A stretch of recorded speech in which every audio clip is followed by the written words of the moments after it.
Demandez au Saint-Esprit. Si on force, on n'y arrivera jamais. Mais le Saint-Esprit est là pour nous aider. Alléluia. Nous allons célébrer le Seigneur encore une fois de plus.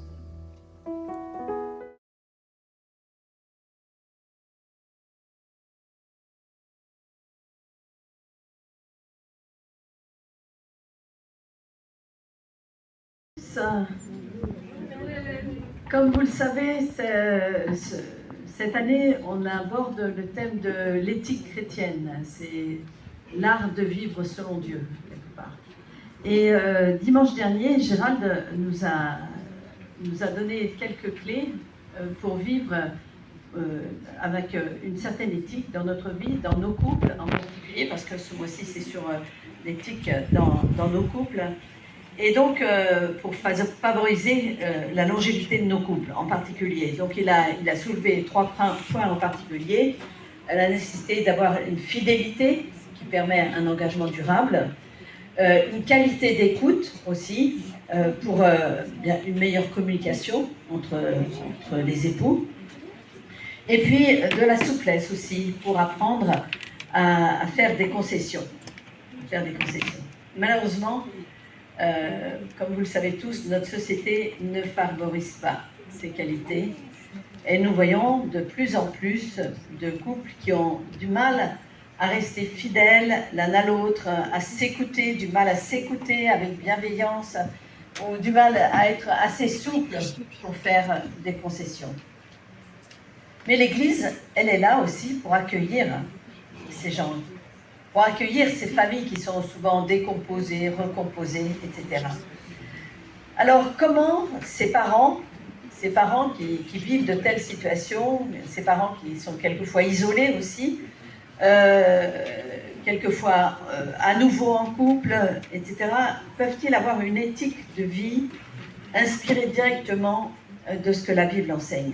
Alors, j'aimerais voir avec vous une famille en particulier. Alors, il n'est pas mentionné explicitement que c'est une famille recomposée, mais je trouve qu'on est... Enfin, j'ai trouvé en tous les cas des éléments qui peuvent nous aider ou aider les familles qui sont dans cette situation. Cette famille, elle est donc pas directement assimilable à une famille recomposée, comme je viens de les décrire, mais ça peut nous inspirer, ça peut nous aider, aider les uns et les autres à trouver des pistes pour avoir une vie qui soit en accord avec une éthique chrétienne.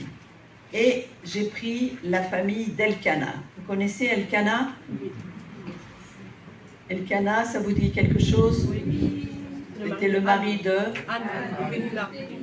Anne et Pénina. Alors on va lire quand même son histoire pour vous rappeler, un petit peu remettre dans le contexte cette famille. Dans le premier livre de Samuel, au chapitre 1er, voilà ce qu'il nous est dit. Il y avait un homme de Ramathaïm Sophim, de la montagne d'Éphraïm, nommé Elkana, fils de Jéroboam, fils d'Éliu, fils de Tohu, fils de Tuph, Éphratien. Il avait 2 femmes, dont l'une s'appelait Anne et l'autre Pénina. Pénina avait des enfants, mais Anne n'en avait point. Chaque année, cet homme montait de sa ville à Silo pour se prosterner devant l'Éternel des armées et pour lui offrir des sacrifices. Là se trouvaient les 2 fils d'Élie, Ophni et Phiné, sacrificateurs de l'Éternel. Le jour où Elkana offrait son sacrifice, il donnait des portions à Pénina, sa femme, et à tous les fils et à toutes les filles qu'il avait d'elle. Mais il donnait à Anne une portion double, car il aimait Anne que l'Éternel avait rendue stérile. Sa rivale lui prodiguait des mortifications pour la porter à s'irriter de ce que l'Éternel l'avait rendue stérile. Et toutes les années, il en était ainsi. Chaque fois qu'Anne montait à la maison de l'Éternel, Pénina la mortifiait de la même manière. Alors elle pleurait et ne mangeait point. Elkana, son mari, lui disait « Anne, pourquoi pleures-tu? Et pourquoi ne manges-tu pas? Pourquoi ton cœur est-il attristé? Est-ce que je ne vaux pas pour toi mieux que 10 fils ?» Anne se leva après qu'on en eut mangé et bu à Silo. Le sacrificateur Élie était assis sur un siège près de l'un des poteaux du temple de l'Éternel. Et l'amertume dans l'âme, elle pria l'Éternel et versa des pleurs. Elle fit un vœu en disant, Éternel des armées, si tu daignes regarder l'affliction de ta servante, et si tu te souviens de moi, et n'oublie point ta servante, si tu donnes à ta servante un enfant mâle, je le consacrerai à l'Éternel pour tous les jours de sa vie. Et le rasoir ne passera point sur sa tête. Comme elle restait longtemps en prière devant l'Éternel, Élie observa sa bouche. Anne parlait en son cœur et ne faisait que remuer les lèvres, mais on n'entendait point sa voix. Élie pensa qu'elle était ivre et lui dit, « Jusque à quand seras-tu dans l'ivresse? Fais passer ton vin. » Anne répondit, « Non, mon Seigneur, je suis une femme qui souffre en son cœur, et je n'ai bu ni vin, ni boisson enivrante. Mais je répandais mon âme devant l'Éternel. Ne prends pas ta servante pour une femme pervertie, car c'est l'excès de ma douleur et de mon chagrin qui m'a fait parler jusqu'à présent. » Élie reprit la parole et dit, « Va en paix, et que le Dieu d'Israël exauce ta prière que tu lui as adressée. » Elle dit, « Que ta servante trouve grâce à tes yeux. » Et cette femme s'en alla, elle mangea, et son visage ne fut plus le même. Ils se levèrent de bon matin, et après s'être prosternés devant l'Éternel, ils s'en retournèrent et revinrent dans leur maison à Rama. Alors, j'aimerais voir avec vous un petit peu ces trois personnages qui sont mentionnés dans cette histoire. Elkana, Pénina et Anne. Elkana, donc on l'a lu là, c'était un homme de la tribu d'Éphraïm, et en principe, il connaissait la loi de Moïse concernant le mariage.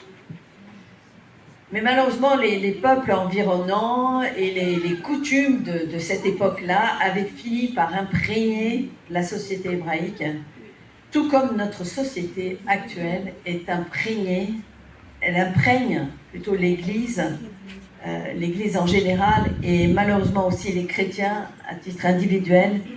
Elle imprime, elle nous marque dans nos pensées des modes de l'époque, etc. Et Elkana, donc, se retrouve, lui, avec deux épouses. On peut supposer que Anne était la première épouse d'Elkana. Et comme elle ne pouvait pas avoir d'enfant, son mari a pris alors une seconde épouse, Pénina, qui lui a donné des enfants.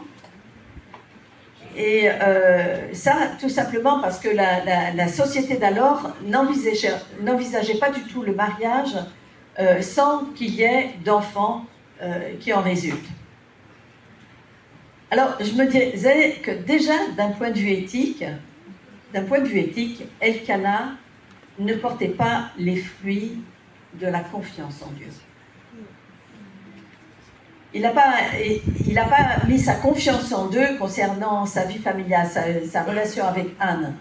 S'il avait eu confiance en Dieu, il aurait vu l'accomplissement après que Dieu avait agi dans la vie de Anne. Il n'a pas eu confiance. Pourtant, il aimait Anne, c'est bien spécifié. Et il pensait lui prouver son amour à sa manière.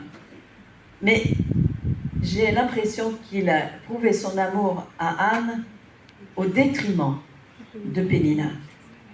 Et du coup, Pénina réagissait avec agressivité vis-à-vis d'Anne. Dans cette situation, donc, Elkana agissait de façon injuste. Il était injuste vis-à-vis de Pénina. Et il a même poussé son injustice lors des cérémonies qu'il vivait à Silo, puisque lorsqu'il allait offrir des sacrifices chaque année à Silo, il négligeait Pénina et il offrait à Anne une double portion. Alors, les ordonnances de la loi prévoyaient de telles situations. Malheureusement, il y avait eu une évolution dans la vie du peuple hébreu et elle prévoyait que des hommes aient plusieurs femmes. Mais concernant les fils, et en particulier les fils aînés, elle protégeait le fils aîné, le droit d'aînesse. On lit ça dans Deutéronome, par exemple, chapitre 21, versets 15 à 17. Il nous est dit ceci: supposons qu'un homme qui a 2 femmes aime l'une plus que l'autre. C'est ce qui se passait pour Elkana. Hein. Et qu'il ait des fils dont l'aîné soit de la femme qu'il n'aime pas. Quand il partagera son bien entre ses fils, il ne pourra pas reconnaître comme premier-né le fils de celle qu'il aime, à la place du fils de celle qu'il n'aime pas, et qui est vraiment l'aîné. Il reconnaîtra au contraire comme premier-né le fils de celle qu'il n'aime pas, et il lui donnera une double portion de son bien, car ce fils est le premier-né de ses enfants. Le droit d'aînesse lui appartient. Et j'ai l'impression que, alors là c'était concernant le droit d'aînesse des fils premiers-nés, mais concernant ses épouses, même si Anne était sa première épouse, on peut supposer, hein, il n'y avait pas de prescription pour dire elle a le droit à une double portion. Non, il aurait dû la traiter de la même manière que Pénina. Et s'il y a de nos jours des hommes, je ne sais pas dans notre église, mais qui ont plusieurs épouses qui ont eu en tous les cas plusieurs épouses suite à un ou plusieurs divorces, et qui ont entre-temps rencontré Jésus comme leur sauveur. N'oubliez pas de revoir votre manière de vivre pour que vos agissements vis-à-vis tant de votre épouse et de vos ex-épouses que de vos enfants, qu'ils soient de votre épouse actuelle ou passée, que de vos enfants, n'oubliez pas d'être équitable, que votre éthique chrétienne impacte de manière positive toutes vos relations familiales. Certes, on ne peut pas refaire son passé. Et l'Église est là pour accueillir des gens qui ont un passé peut-être douloureux, avec des échecs, etc. On ne peut pas refaire son passé, mais on peut changer notre avenir en nous conformant de mieux en mieux aux valeurs que l'enseignement biblique nous laisse. Et puis il y a Pénina. Visiblement, Pénina a été choisie uniquement par défaut. Elkana n'est pas entré dans une relation saine avec elle. Et malgré les enfants qui sont venus sûrement la combler, elle, au niveau familial, elle n'a pas trouvé le mari qu'elle espérait. Quelles sont les valeurs qui lui auraient permis de vivre autrement sa position de seconde épouse? Comment pouvait-elle éviter de tomber dans le piège de la jalousie et du mépris vis-à-vis d'Anne? Parce qu'elle est tombée dedans à pieds joints. Pénina avait des enfants. Anne n'en avait point. Elle était jalouse de Anne. Pourtant, elle avait des enfants. Mais elle n'avait pas l'amour de son mari. Et c'est bien là que le plus important dans une relation de couple, c'est l'amour réciproque qui va nous permettre de surmonter toutes les difficultés. Et je pense que si Pénina avait été aimée comme Anne était aimée, elle ne serait pas tombée dans cette jalousie et dans ce mépris vis-à-vis de Anne. Même si le contexte social favorisait la polygamie, à cette époque-là, favorisait la polygamie, cela n'empêchait pas que l'aspiration d'une femme était d'être reconnue par son mari. Malheureusement, Pénina n'a pas reconnu que la main de Dieu était sur elle. Elle avait eu des enfants. Hein, on a lu par exemple que Anne était frappée de stérilité, mais elle avait eu des enfants. Elle ne reconnaissait pas la main de Dieu sur elle, qui lui avait permis justement d'avoir ses enfants. Elle voulait aussi ce que Anne possédait, l'amour de son mari. Et dans les familles recomposées, les femmes peuvent être meurtries parce qu'elles n'ont pas l'amour auquel elles s'attendent. elles peuvent être meurtries. Alors, ou bien elles vont faire des comparaisons, et alors c'est le venin de la jalousie là, qui va commencer à faire son œuvre. Ou bien elles vont devenir méchantes, voire agressives vis-à-vis de celles qu'elles considèrent comme leur rivale. La vie chrétienne doit devenir pour tous une vie de qualité, quels que soient les antécédents dans nos couples. Jésus nous a laissé un principe de base qui devrait alimenter justement notre éthique de vie. Tout ce que vous voulez que les hommes fassent pour vous, faites-le de même pour eux, car c'est la loi et les prophètes. C'est Matthieu 7, 12. Et puis, lors du sermon sur la montagne, rappelez-vous, Jésus a insisté là-dessus, mais moi je vous dis, aimez vos ennemis, bénissez ceux qui vous maudissent. Là, pour le coup, Pénina, c'est elle qui, quelque part, maudissait Anne, mais elle aurait pu l'aimer, ne pas la regarder en ennemi parce qu'elle lui avait pris l'amour de son mari. Non, aimez vos ennemis. Je trouve que lorsque la jalousie voudrait s'insinuer dans nos cœurs, venons vers celui qui comblera nos cœurs, plus que n'importe quel mari. Anne, malgré a supporté tant bien que mal cette situation. Mais pour Pénina, elle a eu du mal à passer par-dessus. Alors, lorsqu'on est dans une telle situation où on se sent rejeté, ou en tous les cas où on n'est pas comblé intérieurement, c'est là qu'il nous faudra cultiver les valeurs de pardon, de patience, pour pouvoir surmonter toutes ces épreuves. Mais ce qui nous donnera de sortir encore plus fort de cette spirale quelque part négative qui voudrait nous tirer vers le bas, au lieu de nous porter vers ce qui est élevé, c'est de se tourner à nouveau et chaque jour vers notre Dieu, vers sa parole.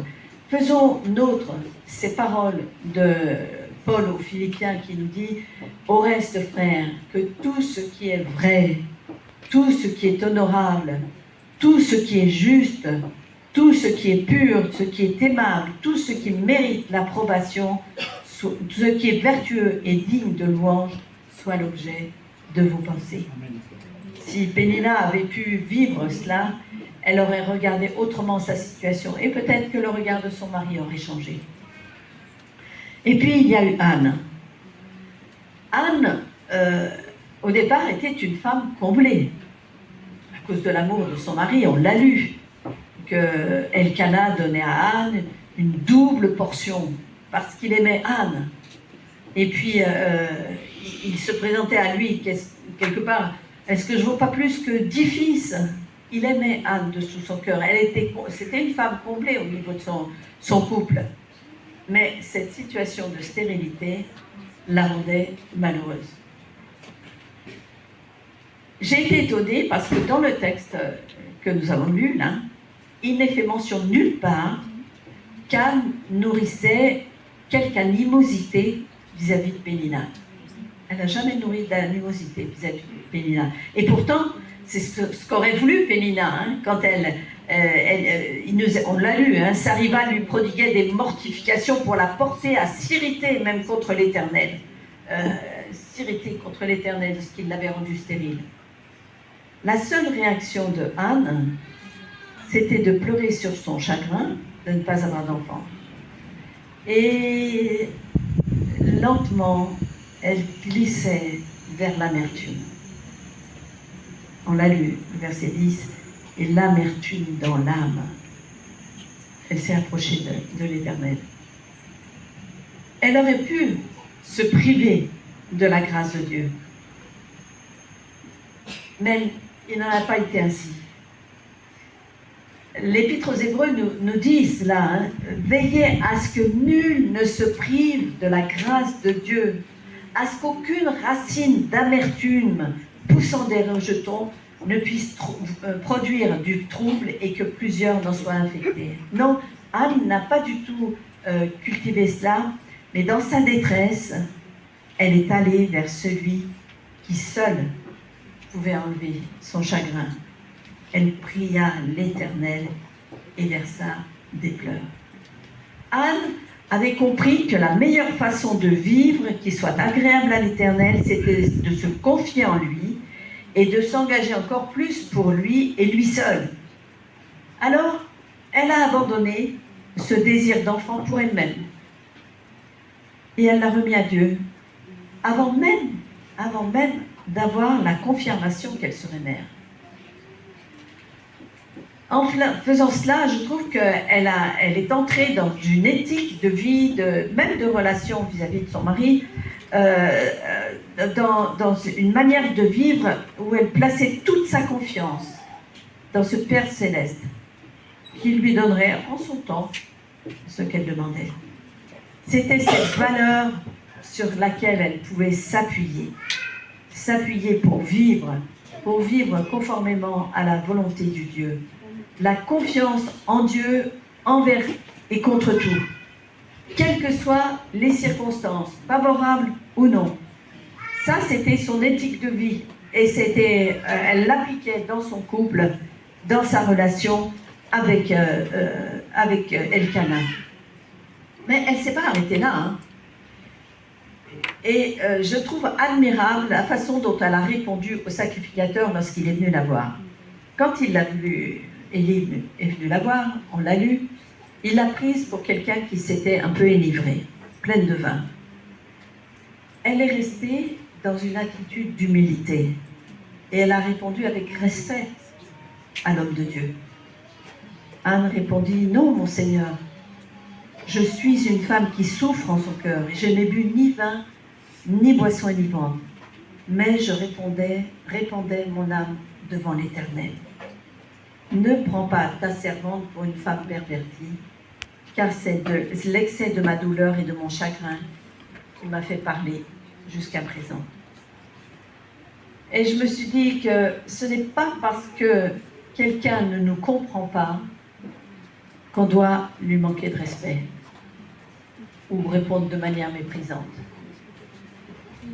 Là, c'était une attitude d'humilité qu'elle a mis en avant dans sa réponse au sacrificateur.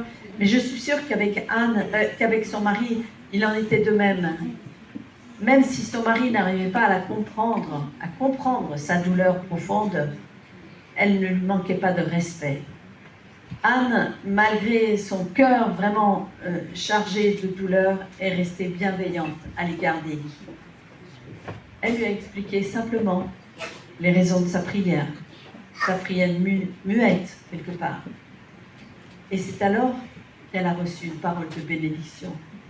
Et lorsqu'on reste bienveillant, même si les gens ne nous comprennent pas, si on reste bienveillant, c'est là qu'on va recevoir une parole de bénédiction. Élie reprit la parole et dit, « Va en paix, et que le Dieu d'Israël exauce ta prière, la prière que tu lui as adressée. » Anne, je dirais que dans le couple qu'elle formait avec Elkana, était une femme qui avait une relation personnelle avec Dieu. Même si elle partageait des moments avec Elkana pour servir Dieu, on les voit aller à Silo, apporter les sacrifices tous les ans, elle savait aussi se tenir seule devant lui. Et ça, c'est valable pour n'importe quel couple. Ce n'est pas parce qu'on est en couple qu'il ne faut pas avoir de relation personnelle, individuelle avec le Seigneur. Les moments de communion ensemble, en tête-à-tête, sont importants, mais ils sont aussi importants que ces moments que nous pouvons avoir seul à seul avec notre Père Céleste. Et c'est aussi cela qui peut rendre le couple plus solide. Ne nous appuyons pas sur la foi de l'autre, de notre conjoint, pour régler nos problèmes personnels, mais sachons entretenir une relation privilégiée avec Jésus, notre Sauveur. Dieu disait au travers de la bouche de David au psaume 50, « Invoque-moi au jour de la détresse, je te délivrerai et tu me glorifieras. » Anne a invoqué l'Éternel au milieu de sa détresse, elle a vu sa délivrance et elle a glorifié Dieu qui accomplissait le vœu qu'elle avait fait. Et j'aime quand elle retourne voir le sacrificateur, et qu'elle lui dit au verset 26 du premier livre de Samuel, « Mon Seigneur, pardon, aussi vrai que ton âme vit, mon Seigneur, je suis cette femme qui me tenait ici près de toi pour prier l'Éternel. C'était pour cet enfant que je priais, et l'Éternel a exaucé la prière que je lui adressais. Aussi, je veux le prêter à l'Éternel. Il sera toute sa vie prêté à l'Éternel. » Et ils se prosternèrent là devant l'Éternel. La bénédiction qu'elle a reçue, elle l'a simplement redonnée au Seigneur. Et elle a été bénie. Dans toute cette histoire, on voit aussi que Elkana a changé d'attitude. On a lu, il respecte l'engagement d'Anne, mais il va faire quelque chose de plus. Il va attendre que l'enfant soit sevré, comme Anne lui a demandé, pour l'emmener avec lui à Silo. Mais pendant tous les ans, il est quand même allé à Silo. Et il n'est pas allé tout seul, il est allé avec Pénina. Et je crois que là, sa relation avec Pénina a été rééquilibrée. Tout simplement parce que Anne s'est positionnée devant Dieu. Ça a été une bénédiction aussi pour le reste, pour la relation de son mari avec Pénina. Là, il n'était plus question de faire une différence entre Pénina et Anne. Elkana avait compris aussi quelque chose. Il y a eu un rééquilibrage, je dirais, dans ses relations de couple. Anne a été un instrument de paix dans sa famille, dans cette famille recomposée, on pourrait dire, et Dieu lui a donné plus que ce qu'elle demandait, puisqu'elle a eu ensuite 3 fils et 2 filles. Ça, on le lit au chapitre 2, verset 21. Et à la suite de ça, enfin, au début du chapitre 2, on voit une prière de Anne qui est magnifique. On finira par cette prière tout à l'heure. Cette prière qui est un cantique à l'Éternel et qui se termine, je dirais, par une parole prophétique concernant la venue de Jésus. Et elle dit ceci: « Il donnera la puissance à son roi et il relèvera la force de son oint. » Alors, quelle que soit notre situation familiale, en venant à Christ, parce qu'on vient avec notre passé, ce qu'on a vécu, etc., quelle que soit la situation familiale dans laquelle on est, quand on vient à Christ, il y a toujours des bénédictions en réserve pour ceux et celles qui veulent vivre une éthique de vie en accord avec les valeurs de l'Évangile. L'amour, le pardon, le respect de l'autre, l'attachement à Dieu, la reconnaissance sont toutes ces valeurs qui sont utiles et nécessaires pour être en harmonie avec notre conjoint et vivre en paix pour que la gloire de Dieu soit manifestée dans nos couples. Alors je vous invite à lire avec moi cette prière de Anne au chapitre 2 du premier livre de Samuel. C'est du verset 1 à 9 à 10. Anne pria et dit: « Mon cœur se réjouit en l'Éternel. Ma force a été relevée par l'Éternel. Ma bouche s'est ouverte contre mes ennemis, car je me réjouis de ton secours. Nul n'est saint comme l'Éternel. Il n'y a point d'autre Dieu que toi. Il n'y a point de rocher comme notre Dieu. Ne parlez plus avec tant de hauteur. Que l'arrogance ne sorte plus de votre bouche, car l'Éternel est un Dieu qui sait tout, et par lui sont pesées toutes les actions. L'arc des puissants est brisé, et les faibles ont la force pour ceinture. Ceux qui étaient rassasiés se louent pour du pain, et ceux qui étaient affamés se reposent. Même la stérile enfante 7 fois, et celle qui avait beaucoup d'enfants est flétrie. L'Éternel fait mourir et fait vivre, il fait descendre au séjour des morts et il en fait remonter. L'Éternel appauvrit et il enrichit, il abaisse et il élève. De la poussière, il retire le pauvre. Du fumier, il relève l'indigent pour le faire asseoir avec les grands, et il leur donne en partage un trône de gloire, car à l'Éternel sont les colonnes de la terre, et c'est sur elles qu'il a fondé le monde. Il gardera les pas de ses bien-aimés, mais les méchants seront anéantis dans les ténèbres. Car l'homme ne triomphera point par la force, les ennemis de l'Éternel trembleront. Du haut des cieux, il lancera sur eux son tonnerre. L'Éternel jugera les extrémités de la terre. Il donnera la puissance à son roi. Il relèvera la force de son roi. Que Dieu nous donne de vivre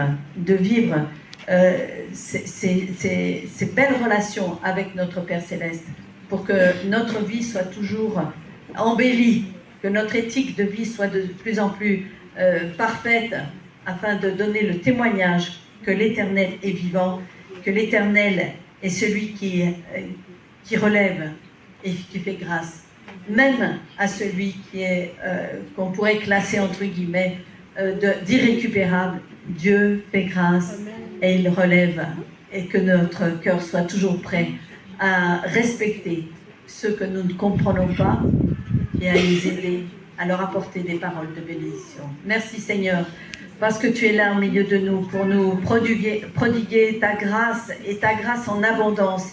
Et c'est d'elle dont nous avons besoin afin de marcher de plus en plus en accord avec ta volonté, en accord avec tes valeurs, avec tes principes de justice, de bonté, d'amour, d'équité, Seigneur. Que nous puissions, quelle que soit notre situation familiale, Seigneur, être porteurs de bénédiction autour de nous, Seigneur, que ce soit auprès de notre conjoint, Seigneur, que ce soit auprès de nos enfants, Seigneur, qu'il y ait vraiment une parole de bénédiction pour chacun et que la gloire te revienne éternelle. Amen. Amen.